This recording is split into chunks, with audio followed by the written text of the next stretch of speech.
나는도다. 나의 영혼아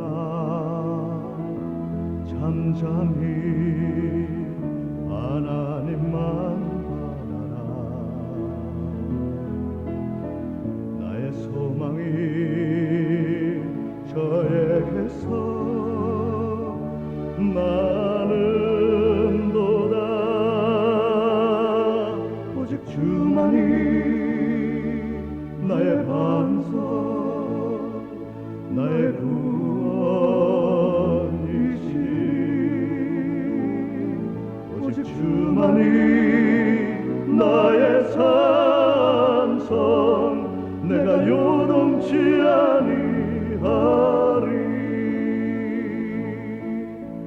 나의 영혼이 간절히 여호와를 갈망하며 나의 입술이 여호와를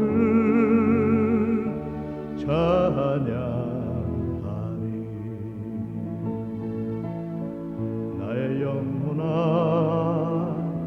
즐거이 여호와를 따르리니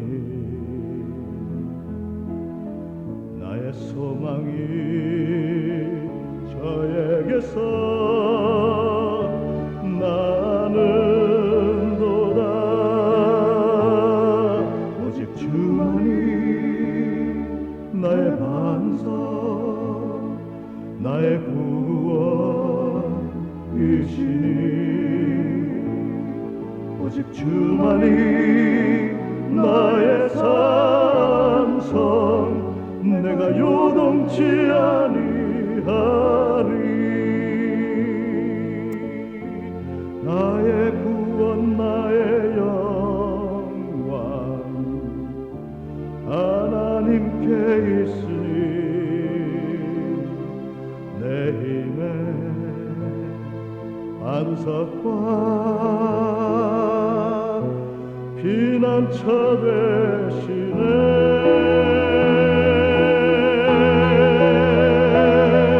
오직 주만이 나의 반석, 나의 구원이시니. 오직 주만이 나의 산성, 내가 요동치 아니하리. 오직 주만이 나의 반석, 나의 구원이시니. 오직 주만이 나의 산성, 내가 요동치 아니하리.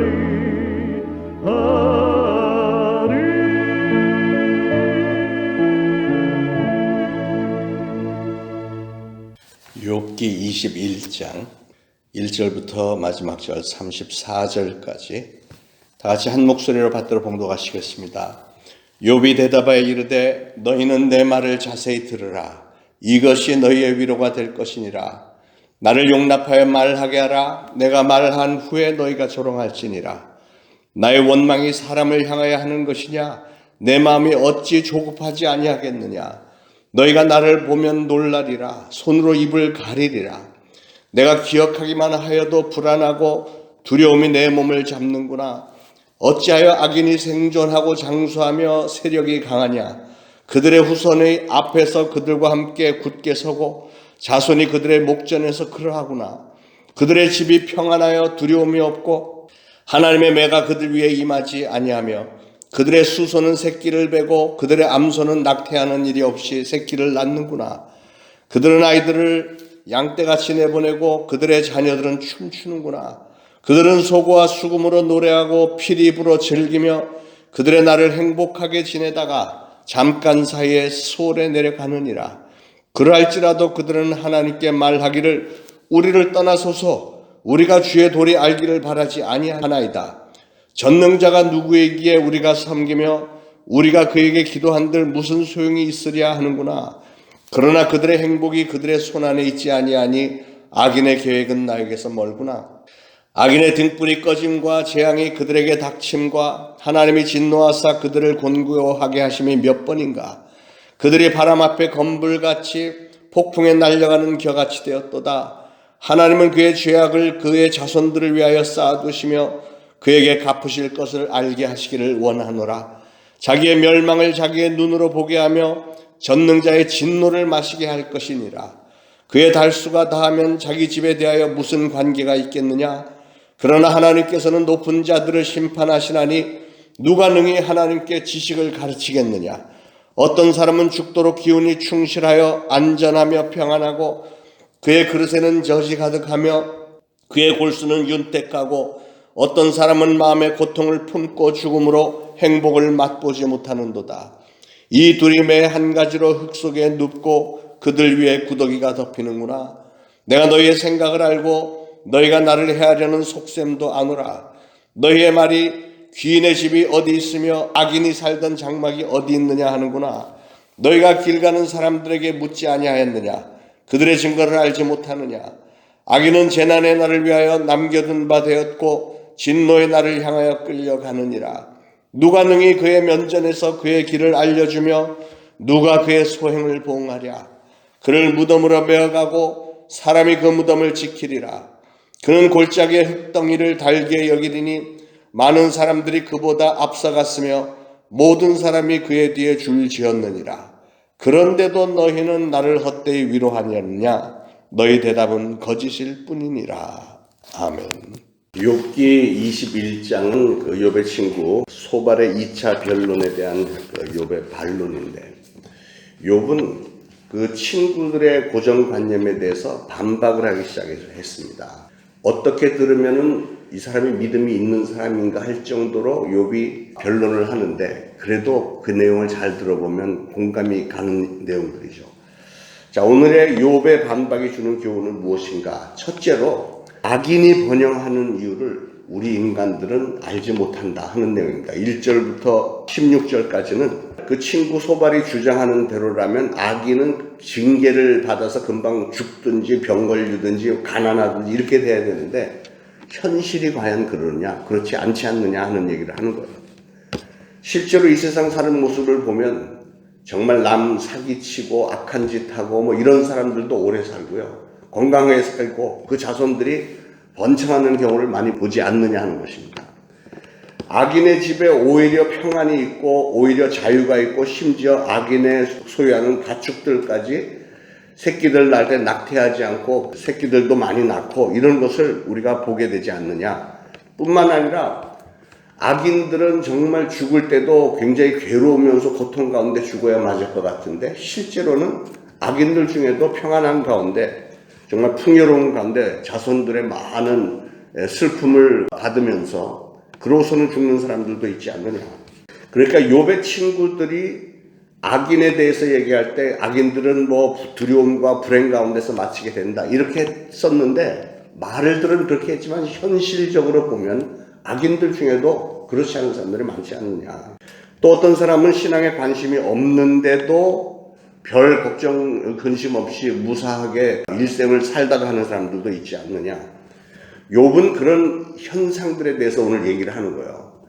하나님을 의지하지 않고 제 멋대로 사는 사람이 오히려 번성하고 잘 되는 이유가 과연 무엇일까?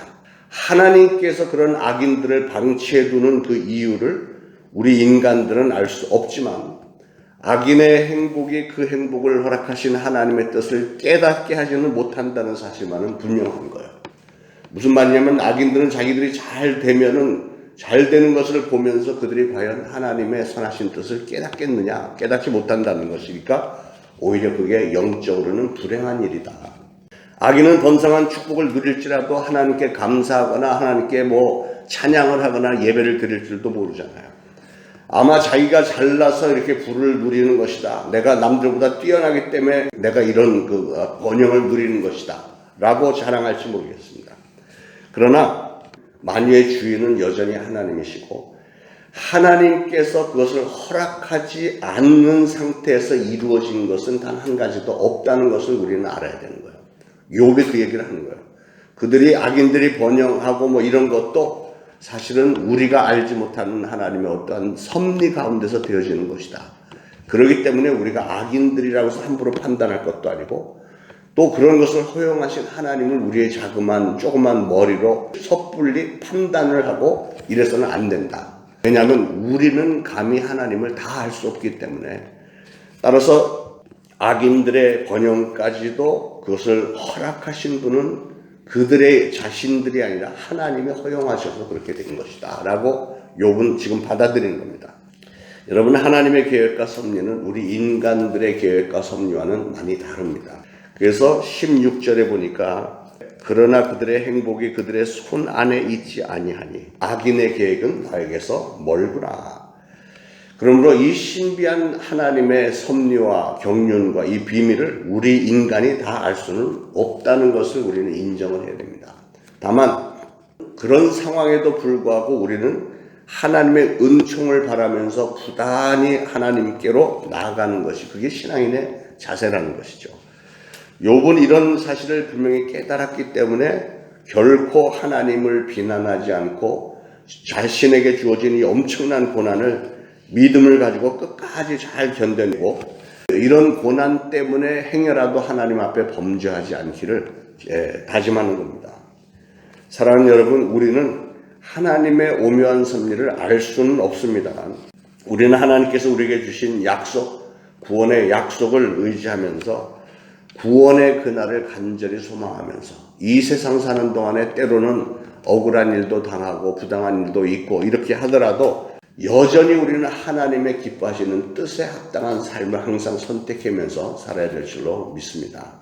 그래서 악인이 번영하는 이유를 우리 인간들은 알 수가 없다. 두 번째로는 악인이 고난받지 않는 이유를 우리 인간들은 알 수가 없다. 이게 17절부터 21절의 말씀인데 욥의 친구 빌닷은 악인이 급작스럽게 몰락한다 라고 주장을 했습니다. 그러나 욥은 네가 하는 그 말이 과연 얼마나 모든 경우에 적용이 되느냐 하고 반문을 하는 거예요. 욥은 악인이 하나님의 진노를 받아서 그냥 급작스럽게 죽어버리는 일들이 과연 얼마나 자주 우리가 보고 있느냐. 그리고 욥은 악인에 대한 징계가 실제적으로 자신의 멸망을 보게 하시며 전능자의 진노를 마시게 해야 된다라고 공감은 합니다. 20절 말씀에 그렇게 되어 있죠. 20절에 자기의 멸망을 자기의 눈으로 보게 하며 전능자의 진노를 마시게 할 것이니라. 거기에 대해서 공감은 하지만 그러나 욥이 보기에 악인이 하나님의 징계를 받지 않고 오히려 형통하게 되는 현실들이 그 친구들의 논리와는 다 맞지 않는다는 거예요. 누가 하나님의 깊고 오묘한 뜻을 알 수 있겠으며 악인들이 고난받지 않는 이유를 과연 우리 인간들이 다 안다고 자부할 수 있겠느냐. 나 자신의 경험만으로 이 세상을 경영하시는 하나님의 그 깊은 뜻을 온전히 다 파악했다고 누가 주장할 수 있겠느냐 하는 것이죠. 사람은 이 모든 것을 확연하게 알 수 없습니다. 특히 타락한 인간은 이 세상에서 선한 것을 완전하게 추구할 수도 없고 하나님의 도움이 없이는 지상의 행복이라고 하는 것은 완전할 수가 없는 것이죠. 악인의 번영을 보고 하나님의 징계가 왜 임하지 않느냐고 그걸 가지고 하나님 앞에 불평불만을 하겠습니까? 내가 선하면 과연 얼마나 선하겠으며 나는 잘못이 하나도 없는가요? 만약에 모든 잘못에 대해서 하나님이 일일이 다 징계를 하신다면 사람들이 과연 몇 살까지나 살 수 있을까요?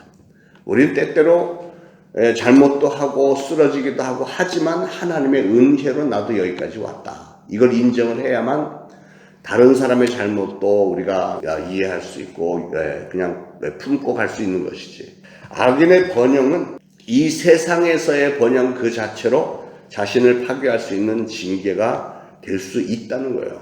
무슨 말이냐면 악한 자들이 잘 되는 걸 보면 악한 자들이 막 남 사기치고 막 강도질하고 해서 잘 먹고 잘 사는 것을 보면 그거 자체가 그 사람에게는 저주라는 것이죠.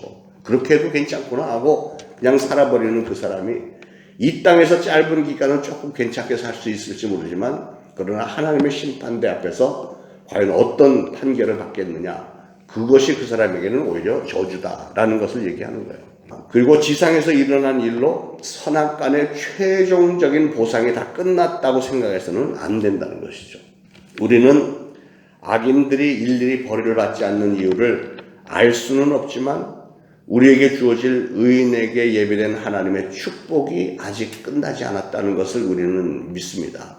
우리가 믿음을 잘 지키느라고 때때로 억울한 일도 당하고 부당한 일을 당해도 남들은 다 잘 먹고 잘 사는데 혹시라도 나는 신앙을 지키다가 결백하게 청렴결백하게 살다가 가난하게 삶을 마쳤다고 해도 그게 우리 존재의 마지막이 아니고 결국은 하나님 앞에 서는 그날이 있을 것이고 하나님의 예비된 축복, 영원한 축복은 그때부터 더 시작이 되는 것이니 그렇게 생각을 하면 악인들이 이 땅에서 잘 먹고 잘 사는 게 그게 복받은 것은 아니다라는 것이죠. 경건한 사람들에게 궁극적인 하나님의 축복이 다 예비되어 있는 줄로 믿으시기 바랍니다.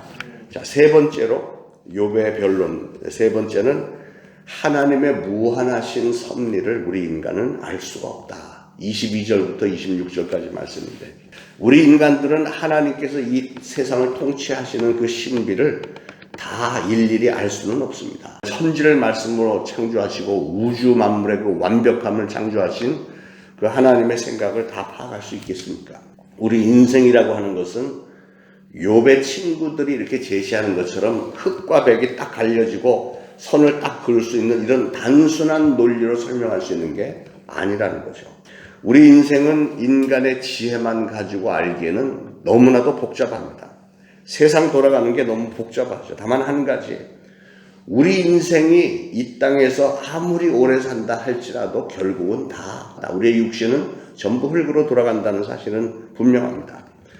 욥은 거기에 대한 깊은 허물을 토로함으로써 여호와 하나님의 섭리에 대해서 알 수 없는 인간의 한계가 무엇인지를 지금 설명을 하고 있는 거예요. 우리 인간은 하나님의 섭리에 대해서 의심해서는 안 됩니다. 우리가 쉽게 남을 판단하고 혹은 하나님을 쉽게 판단해서는 안 된다는 얘기죠. 다만 우리는 신앙인으로서 하나님의 공의로우심, 하나님의 그 엄청난 놀라운 사랑 이런 것을 믿고 하나님의 인도하심, 하나님의 섭리와 경륜을 우리는 의지하는 겁니다. 우리는 하나님의 섭리에 대해서 알 수 없을 때 알 수 없다고 해서 그걸 비판할 게 아니라 우리가 부족하구나, 내가 너무 부족해서 알지 못하는구나 라고 깨달아야 되는 거예요. 여러분, 불완전하다고 하는 것은 하나님이 아닌 우리 인간 측에 있는 것입니다. 불완전한 인간이 완전한 하나님의 섭리를 볼 때 우리 인간의 머리로는 도저히 이해할 수도 없고 때로는 하나님이 하시는 일이 불완전해 보일 수도 있을지 몰라요. 내 기준에 맞춰서 볼 때는. 그러므로 우리는 힘써 하나님을 의지하고 하나님의 말씀을 통해서 그 하나님의 언약을 믿고 소망하고 사는 겁니다. 우리 인간은 오로지 정말로 광대하시고 위대하신 하나님의 섭리를 바라보면서 하나님의 놀라운 은혜와 축복의 손길을 바라보면서 그래서 신앙을 지키면서 사는 겁니다. 하나님의 섭리를 이해할 때 우리는 반드시 나의 부족함을 먼저 이해를 해야 됩니다. 나는 부족하기 때문에 내가 감히 하나님의 뜻을 이렇다 저렇다 판단할 수 없고 또 저 사람에 대해서 이 사람에 대해서 하나님 왜 이렇게 하시는가 하는 것도 내가 판단할 부분이 절대 아니라는 것이죠. 왜냐하면 우리는 부족한 인간이고 불완전한 존재이기 때문에 그러므로 하나님의 계시가 아니고서는 우리가 옳다 그르다 하는 것을 알 수가 없는 법이죠. 그러므로 부족한 우리는 늘 하나님을 의지하고 우리 하나님의 약속을 의지해서 우리에게 예배되신 그 하나님의 거룩하신 뜻이 무엇인지 그것이 이루어지기를 소망하는 것이 우리 신앙인의 자세다 하는 것입니다. 이사야서 64장 8절 그러나 여호와여 주는 우리 아버지십니다. 우리는 진흙이요 주는 토기장이시니 우리는 다 주의 손으로 지으신 것이라. 그 믿음이 오늘도 여러분의 커다란 힘이 되기를 축원합니다. 기도하겠습니다. 하나님 감사합니다. 우리는 진흙이고 우리 하나님은 토기장이신 하나님. 우리 하나님의 뜻대로 우리 하나님은 우리를 만드셨고 우리의 삶을 또 주장하시고 인도하시고 참으로 감사한 것은 그런 과정에 우리 하나님은 지극히 선하신 하나님이신 것을 참으로 감사를 드립니다. 오늘 우리 하나님의 전에 나온 사랑하는 성도들이 선하신 하나님을 바라보면서 또 광대하신 그 하나님의 섭리를 바라보면서 고개 조아리며 하나님의 뜻에 순종할 것을 다짐합니다. 욥이 그러한 고통 가운데서도 하나님을 원망하지 않고 오히려 그 친구들의 그 정죄함에 대해서 하나님의 뜻을 잘 설명을 해줬던 것처럼 그 욥의 그 깊은 신앙이 우리 사랑하는 성도들에게도 정말 풍성하게 임해서 하나님이 보시기에 합당한, 하나님이 보시기에 축복받을 만한 신앙인들이 다 되도록 우리 성령님께서 기름 부어 주옵소서. 오늘도 새날 주셨으니 이날 축복하시고, 사랑하는 성도들이 하루의 첫 시간을 하나님 앞전에 나와 말씀으로, 찬양으로, 정말 기도 중에 시작하게 하시는 것을 감사를 드립니다. 오늘도 주신 감동으로 오늘도 승리하며 하나님께 영광 돌리는 하루가 되도록 축복하시고, 우리 사랑하는 성도들과 그 가족들 일일이 감찰하시고 눈동자같이 지키시고 오늘도 좋은 하루가 되도록 축복하옵소서. 예수 그리스도 이름으로 간절히 기도합니다. 아멘.